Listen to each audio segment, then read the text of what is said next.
ఈరోజు మాస్క్ వేసుకొని కనబడకుండా నువ్వు చేస్తే లోకానికి తెలవదా నువ్వేం చేసినావో? నిజంగా నువ్వు చేయకపోతే మీడియాతో మాట్లాడతావు, మీడియాకు చెప్తావు.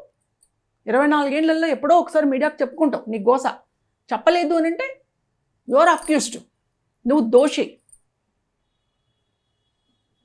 అందుకనే నువ్వు రాలేదు. నేను వచ్చాను 24 ఏళ్ళకి నాకు మీడియా సపోర్ట్ ఇస్తుంది, మీడియాతోటి ఉంటున్నాను. ఎందుకు ఉంటున్నాను?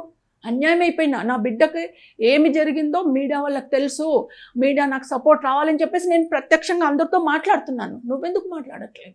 దోషివి కాబట్టి, ప్రత్యూషను చంపినవు కాబట్టి, ప్రత్యూష చావడానికి మూలకారకుడు అయినవు కాబట్టి. ఈరోజు నీ జీవితం బాగుంది, పెళ్లి చేసుకున్నావు, 2 పిల్లలను కన్నావు, ఫ్యామిలీ సెట్ చేసుకున్నావు, డబ్బులు సంపాదించుకున్నావు, ఆర్థికంగా సెటిల్ అయిపోయినావు. మరి మేము బిడ్డను పోగొట్టుకున్నాం,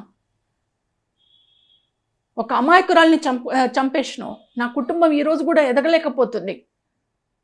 ఒక ఆడదాని ఉసురు ఆ కుటుంబానికి జన్మలకి తప్పకుండా తగులుతుంది. ఇంతటితో పోలే సిద్ధార్థ రెడ్డి, ఇంతటితో పోలే. నీ కుటుంబం మొత్తం సర్వనాశనం అవుతుంది నా బిడ్డ ఉసురు తగిలి. ముక్కు పచ్చలారని 19 years గర్ల్స్ని చంపినావు నువ్వు. నీ ఇంట్లో ఆడవాళ్ళు నీకెంత ముఖ్యమో, మా ఫ్యామిలీ మాకంత ముఖ్యం కాదా? నా బిడ్డ నాకంత ముఖ్యం కాదా? ఎదగాల్సి ఎంతో మంచి పేరు తెచ్చుకొని ఎంతో ప్రొఫెషనల్ ఎదగాల్సిన అమ్మాయిని పొట్టన పెట్టుకున్నావు.